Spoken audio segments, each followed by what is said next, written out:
ববি, তাড়াতাড়ি কর, তাড়াতাড়ি কর, বাজারজাত করতে হবে তো, একটু তাড়াতাড়ি কর, ব্যস্ত কর। ঠিক আছে, স্প্রে তাহলে সবগুলো করে দিই। হ্যাঁ হ্যাঁ। ঠিক আছে বস।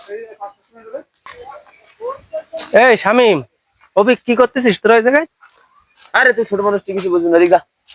কিছু কিছু করছি না আমরা এখানে। তোর হাতে স্প্রে কেন? তোমার কাজ তুমি করে যাও। যা যা যা। আমার বললো ভালো লাগতেছ না দোস্ত, কি হাতে কি একটু কম আসলে। আরে ভালো লাগার আর না লাগার তো কোনো বিষয় না। এখন এখানে 5 লাখ টাকা খরচ করে এই বাগানটা কিনেছি, নিয়ে আম তো আমাকে দামে বেচতে হবে নাকি? তো সে তো ঠিক আছে, তো এতে কি আছে, বোতলে কি তারপর একটু বুঝাই কর। তোরা বোতলে একটু মেডিসিন যাতে আমের মধ্যে দিচ্ছি, আমটা যাতে কালার হয়, আমরা একটু দামে বেচতে পারি। তো এইভাবে তোরা মানুষের সাথে প্রতারণা করবি? আমরা মানুষের ঠকাচ্ছি না তো। দোস্ত আমি সুন্দর না হলে এখন মানুষ দেখি কেনে না। আমি দোস্ত 5 লাখ টাকা আমরা শেয়ার করেছি না, তুই আমার ভাগের টাকা দিয়ে দিস দোস্ত, আমি তোর সাথে থাকবো না দোস্ত। আচ্ছা যা, তোর টাকা তো দিয়ে দেবো না। ওকে আমি থাকবো না, তোরা তোরা কর, আমি নেই তোদের সাথে, আমি চলে গেলাম।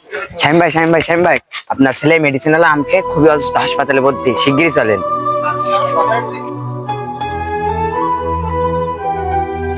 আসলে আমরা যারা অধিক মুনাফা লাভের আশায় আমরা ব্যবসায়ীরা ফলে বিভিন্ন ধরনের মেডিসিন ব্যবহার করে থাকি, আমরা এ ধরনের কর্মকাণ্ড থেকে বিরত থাকবো। ধন্যবাদ সবাইকে।